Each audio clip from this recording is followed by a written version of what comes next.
Okay, so what kind of situation do we currently have on USD CHF? Now, from a monthly perspective, clearly we have a market that had very strong support at this area. The market broke that support to the downside. So this support, this monthly previous support is now turned resistance, and the market has already rejected the zone to the downside. If we go down on the weekly time frame, what kind of situation we see? Now, on the weekly time frame, it's pretty clear that the last candle here has created a pretty long wick, which on lower time frames will be a retracement. So on lower time frames, we can expect an impulse in a correction pattern, and we can expect the next impulse to the downside, which should complete the wick. So basically fill in the wick. If we go down the daily time frame, we can see that in fact is exactly what the market has done. We have created here on the daily time frame a strong impulse followed by a correction. Now, if you have an impulse in the market and you want to measure the correction, what are you supposed to be doing? Taking your Fibonacci from the high to the low of the impulse. And what you can see that the market clearly made it to the 0.618, aka the golden ratio, and it rejected it.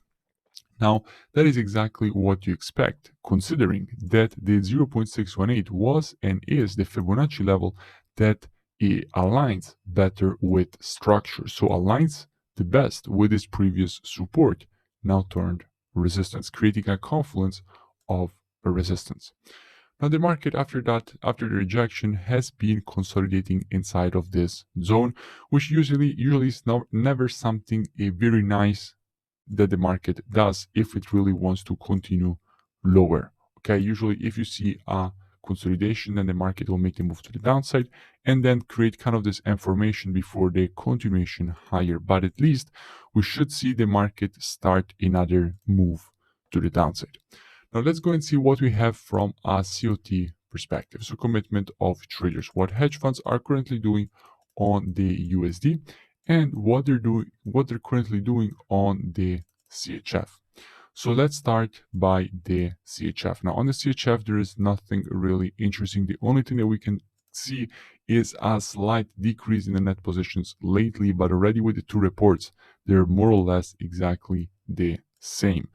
So nothing really interesting, currently sitting at 9K longs and 7K shorts. So still more longs than shorts, but no big change.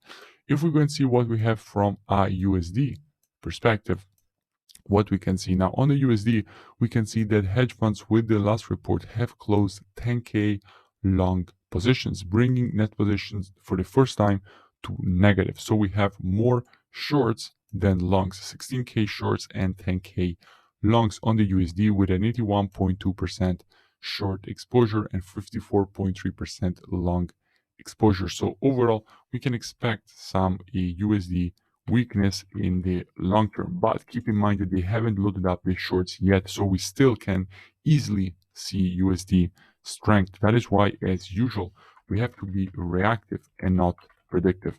So even if we have the pattern for the move to the downside, we must realize that on the 4-hour time frame, everything is still bullish. Okay, the structure is bullish, everything is still holding, so we can't be looking for a short yet. We have to wait.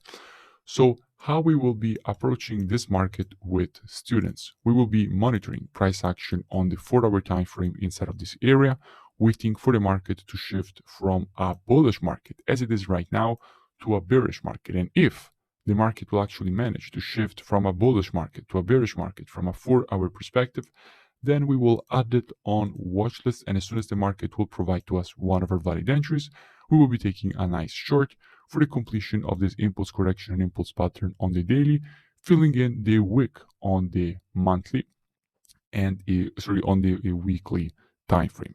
So that is basically what we have on USD CHF. If you enjoyed this free analysis and education, make sure you drop a like and a comment.